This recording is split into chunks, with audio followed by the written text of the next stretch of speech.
Hello knitters, we're learning today how to start a new ball or to make a stripe. As you can see, I only have a little bit of yarn left, and this is a top-down raglan, so it would go all the way across. And a way, and it won't work every time, but a way to kind of figure if I have enough to go all the way across is to stretch it out. The length, or the width, I guess, go 3 times. So I don't even have much more than one time with my yarn. So I need to start anew. Now, if this was the edge of a sweater where it was going to be put into a seam, I would start it right now. But because this is the finished edge of my sweater, I really don't want my my edge to be messed up by having strings. So what I'm going to do is this is a stitch. This one is seed stitch for 3, and then with a anyway. I'm going to go ahead and do my stitch. And then I'm going to get to this edge, and I'm going to show you. This may be ribbing, this may be whatever. If you're not going to have another finished edge, this is what I would do. So I've gotten to the end of my edging. I'm going to bring my yarn to the back because I'm on the purl side. And it doesn't matter if you do this on a purl or a knit side. I'm leaving, in this instance, I have a good bit of yarn left. I'm leaving that hanging. I'm getting a new one, a new ball.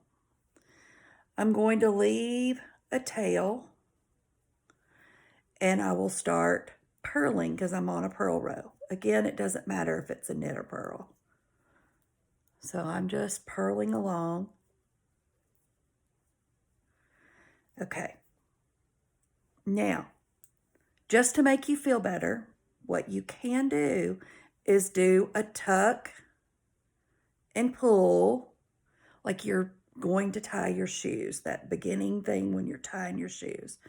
If that makes you feel better, that's great. And then you can, if you have extras, don't cut it off. Leave it because you'll need it to put your sweater together.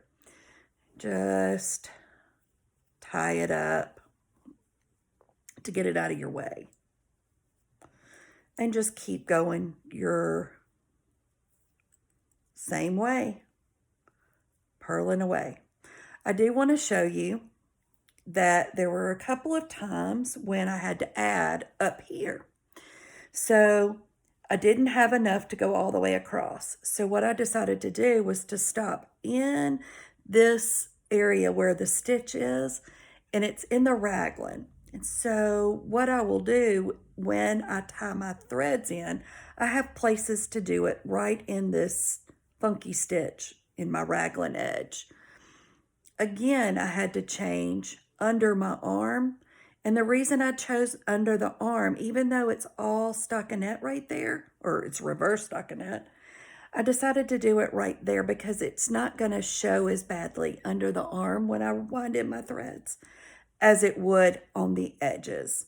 Again, if the edges are going into a seam, by all means, start at the end of a ball, end of a row. Or if you're doing a stripe, you want to start at the end of the row. You don't want to start in the middle. So just things to keep in mind when you're changing balls of yarn. Don't stress out about it. You're just leaving a little bit and starting. Just leave a little bit and start. I'll do another ball.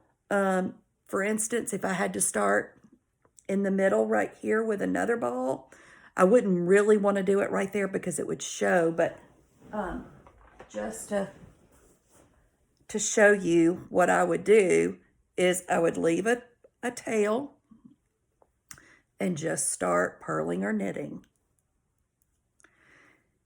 And then after a few stitches, if you want to do your tuck and pull,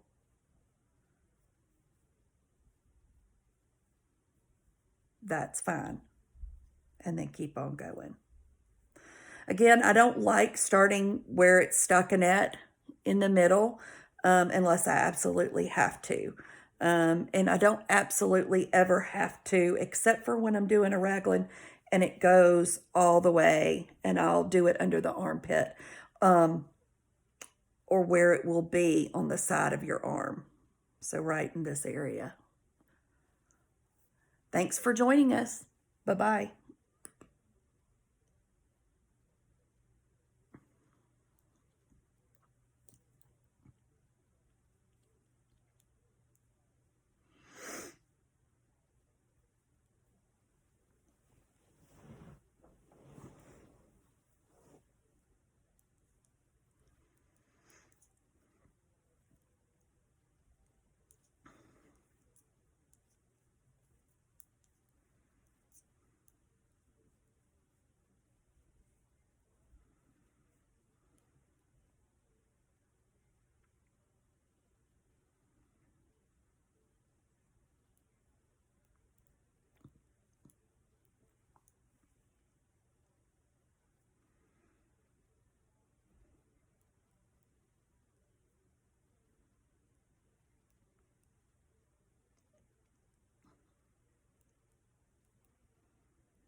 I don't know. I did one.